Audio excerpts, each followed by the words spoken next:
Ce diaporama, conçu par le point de contact national ERC, s'adresse avant tout aux candidats de l'appel ERC Starting Ground 2025, retenus pour l'étape 2 de l'évaluation.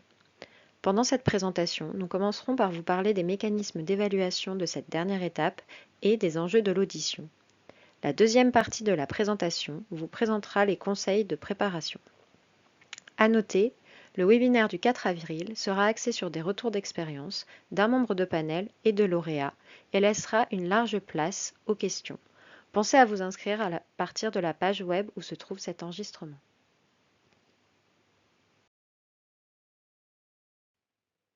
Chaque candidat retenu à l'issue de la première étape reçoit 3 notifications automatiques de l'agence de l'ERC. La première vous informe que vous passez à la deuxième étape de l'évaluation et vous donne quelques premières informations sur les modalités de l'audition. Une deuxième notification arrive quelques semaines plus tard avec tous les détails. La dernière notification rappelle quelques informations et donne le lien de connexion. Si vous anticipez des problèmes particuliers, vous pourrez interagir avec l'ERC par mail ou téléphone. Les rapports d'évaluation de la première étape ne sont pas transmis. Les notifications sont envoyées de manière échelonnée en fonction des domaines. De même, les auditions se dérouleront de manière échelonnée en fonction des domaines, entre mi-mai et mi-juin. Pour commencer, un rappel sur le processus d'évaluation des appels ERC individuels et sur le moment où intervient l'audition. Pour un candidat qui a atteint ce stade, bravo, c'est qu'il a déjà passé avec succès la phase préalable de vérification d'éligibilité, qui n'est qu'administrative, mais surtout la première étape d'évaluation. La partie B1 de son dossier, c'est-à-dire à la fois le résumé en 5 pages de son projet, mais aussi les éléments du CV et du track record, ont donc été évalués positivement par les membres du panel chargés d'assurer la première phase de sélection. Au cours de la deuxième étape, c'est à nouveau devant le panel que se fera l'audition, et le panel disposera à ce stade de la totalité du projet scientifique, c'est-à-dire des parties B1 et B2, mais aussi des rapports d'évaluation établis par des experts extérieurs et par quelques membres du panel, lecteurs du projet.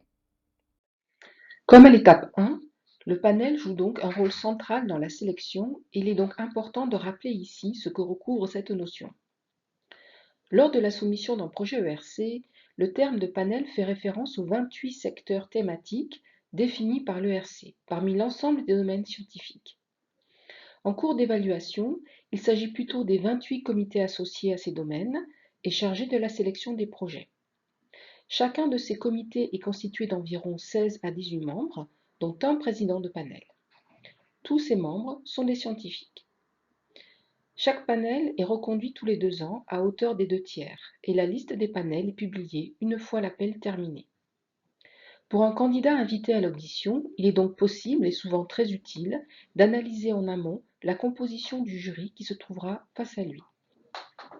Un autre point important à avoir en tête est que chaque panel couvre une large variété thématique et donc un vaste domaine disciplinaire.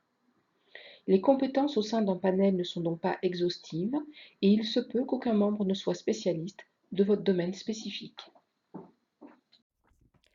Lors de l'interview, le candidat a donc face à lui des scientifiques travaillant sur des problématiques plus ou moins proches de la sienne, et c'est pourtant l'ensemble du panel qu'il faudra convaincre avec des arguments compréhensibles par une large communauté scientifique, en restant toujours pédagogique. Quelques membres du panel, souvent 3 à 4, appelés lecteurs, auront lu le projet en détail et rédigé un rapport. Le panel disposera en outre des évaluations faites par des experts évaluateurs extérieurs, en général de 6 à 8, ici en gris. Ces experts sont des spécialistes couvrant les différents domaines scientifiques abordés dans le projet, et ils disposent pour faire leur évaluation des parties B1 et B2. Leurs rapports sont transmis au panel avant l'interview. Ces experts ne sont pas présents lors de l'audition et n'interviennent pas dans la sélection. Avant l'oral et pour chaque projet, un rapporteur est désigné parmi les membres du panel pour analyser les rapports. C'est souvent lui, ou le président de panel, qui intervient le premier lors des questions pour soulever les principaux points ou interrogations relevés par les experts. Un point important est que ces rapports sont établis de manière bien précise et connue à l'avance. Il s'agit en effet pour les évaluateurs de répondre à 5 questions qui figurent dans le programme de travail. Avant l'audition, il est donc vivement conseillé aux candidats de réexaminer attentivement les critères attendus et de relire le projet en détail en se mettant à la place des experts pour identifier les éventuelles faiblesses présentes, notamment dans la partie B2, susceptibles d'être relevées dans les rapports et qui mériteraient donc une attention particulière dans la préparation aux réponses. Les critères liés au candidat lui-même portent sur ses atouts scientifiques, sur l'adéquation de son expertise avec le projet et surtout sur sa capacité à développer et à gérer le projet de manière indépendante. Dans cette compétition, le panel recherche les futurs leaders scientifiques européens. Il faut donc montrer que vous pouvez être l'un d'entre eux. Avant de détailler le contenu de l'audition, un bref résumé des éléments clés précédents qu'il est important d'avoir bien intégrés lors de l'intervention. Premièrement, le candidat a donc face à lui l'ensemble du panel, soit une grosse quinzaine de personnes, mais seuls quelques membres ont lu le projet en détail, d'où un besoin de grande clarté et de pédagogie. Il ne faut pas non plus se laisser déstabiliser par d'éventuelles questions très générales qui seraient posées par des membres de panel n'ayant pas lu le projet et intervenant sur la seule base de la présentation. Deuxièmement, le panel aura reçu en amont les rapports des experts extérieurs et les premières questions, souvent très précises d'un point de vue scientifique ou technique, seront probablement issues de ces rapports. Dans la réponse, il faut montrer une bonne maîtrise du problème, mais sans rentrer dans des détails qui pourraient s'avérer contre-productifs face à un jury non nécessairement spécialiste du domaine. Ne pas oublier que c'est le panel qu'il faut convaincre, puisque c'est lui qui décide du classement final. Troisièmement, et très important, c'est la première fois que la partie B2 est évaluée. Elle peut donc contenir des faiblesses non encore relevées jusqu'ici, mais qui peuvent avoir fait l'objet de fortes interrogations de la part des experts, et il est donc capital de bien relire, et si possible de faire relire cette partie, pour préparer des réponses adaptées, à même de lever les doutes. Pour finir, il faut savoir que le classement est remis à 0 entre les étapes 1 et 2. Il s'agit donc d'une nouvelle évaluation dans laquelle l'analyse détaillée du projet scientifique, décrite dans la partie B2, prend une large place. Les modalités de l'oral varient par ailleurs d'un panel à l'autre, comme cela est par exemple illustré ici pour 2 panels distincts, avec des durées de présentation et de sessions questions-réponses différentes, mais aussi des modalités en termes d'autorisation ou non des animations durant la présentation. Dans certains panels, le nombre de transparents est aussi limité. Il est donc important de lire avec attention les consignes définies dans la convocation. Ces consignes sont strictes et doivent être respectées. Notamment, il ne faut pas dépasser le temps imparti, vous seriez sinon interrompu. Depuis la crise sanitaire, les entretiens des candidats aux appels individuels, dont Starting Grant, se font en distanciel. Les membres du panel sont eux à Bruxelles. L'agence exécutive de l'ERC, qui gère les auditions, demande aux candidats de faire la présentation depuis leur propre ordinateur. Un format PDF est souvent plus sûr qu'un format PowerPoint. Pour la même raison, éviter les animations est préférable.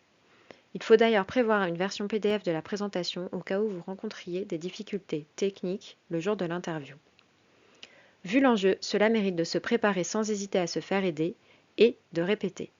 Ne pas oublier cependant qu'il est interdit de contacter à ce stade les experts impliqués dans l'évaluation, sous réserve de voir la proposition exclue.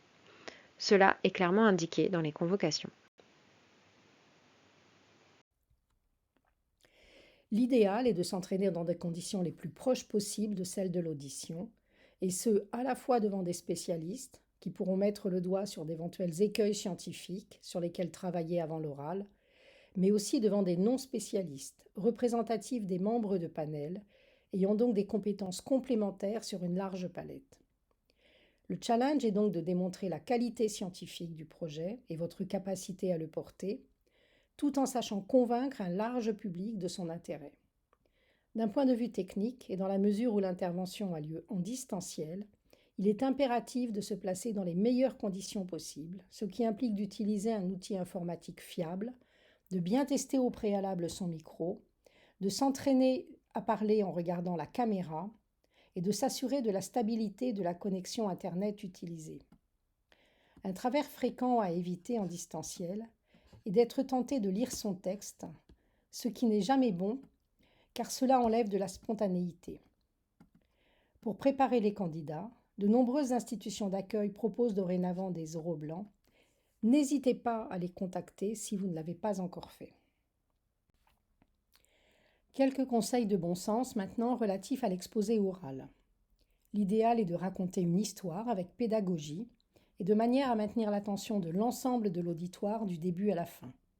Il faut savoir capter et maintenir l'intérêt avec un déroulé fluide et clair, des messages simples mais marquants, un visuel adapté qu'il ne faut pas trop charger, et ceci tout en parlant de science puisque c'est ce qui est attendu d'un projet ERC.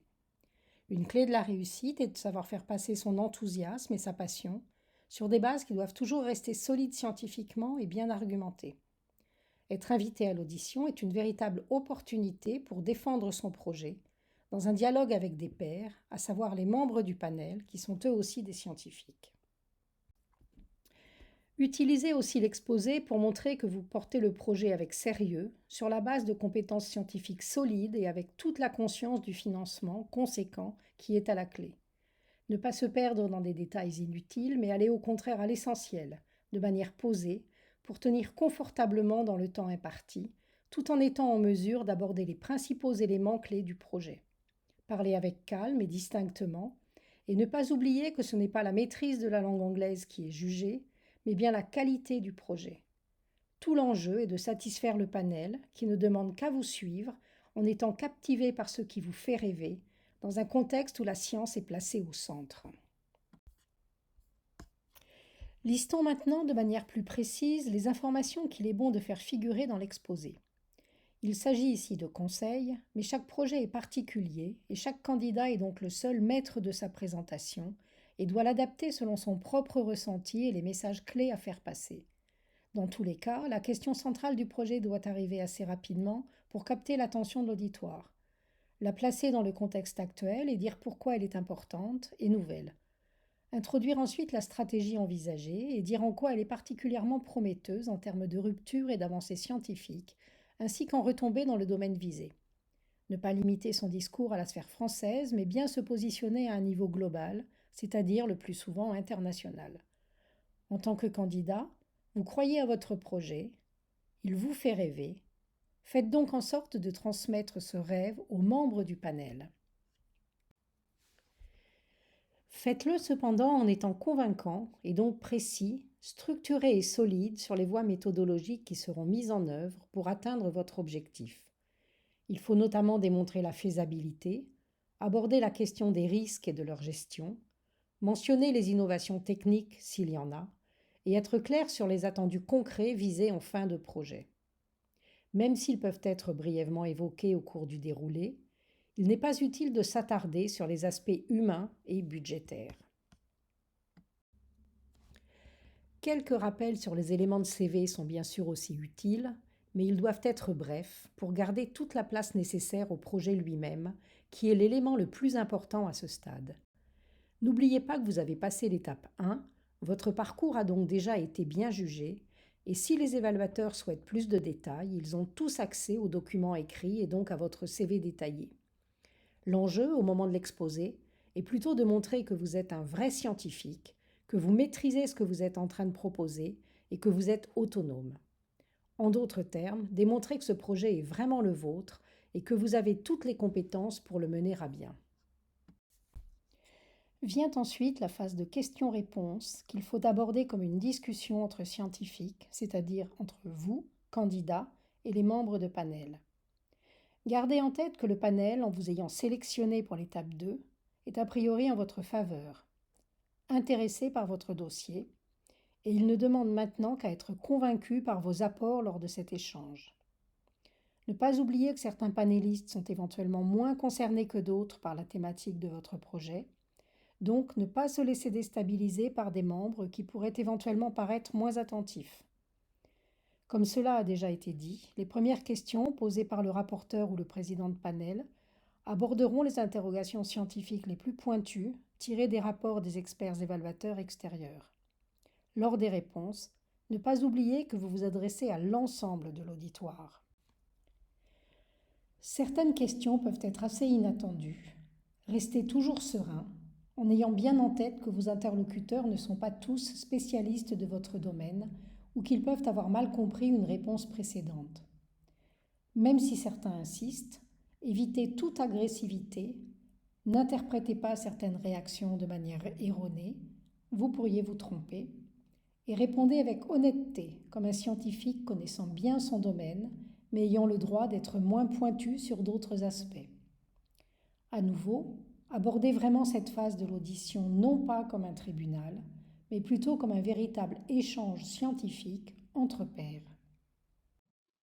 Pour finir, quelques conseils qui méritent d'être rappelés, même s'ils coulent de source, sur l'attitude à avoir au cours de cet entretien. Gardez un ton posé en restant toujours dans le dialogue. Ne pas parler à toute vitesse et prendre le temps de respirer. Ceci laissera aussi du temps à votre auditoire de vous comprendre. Regardez cet auditoire, ceux qui en distanciel équivaut à regarder la caméra. Répondre, par ailleurs, sans précipitation et toujours à la question, en prenant si nécessaire les quelques secondes qu'il vous faut pour affiner la réponse. Reformulez la question si vous n'êtes pas sûr de l'avoir parfaitement comprise et faites répéter si besoin. Vos réponses doivent toujours être précises mais courtes. N'oubliez pas que le temps imparti passe lui-même très vite. Il s'agit donc de se placer dans une sorte de séance de type ping-pong, sans se noyer dans des détails trop longs qui perdraient l'auditoire. Il ne faut pas laisser les membres de panel avec des questions en suspens. Ce rythme nécessite de s'entraîner au préalable afin de préparer des réponses convaincantes. Pour cela, il faut penser aux questions qui pourraient être posées, sur des aspects scientifiques ou techniques, ou sur des aspects pointus liés au positionnement ou au contenu de votre projet. Des questions plus généralistes peuvent éventuellement être posées, comme par exemple, pourquoi une bourse ERC? Qu'en attendez-vous? Qu'y a-t-il de neuf? Ou encore, qui sont vos concurrents? Qu'est-ce qui vous fait penser que vous ferez mieux qu'eux?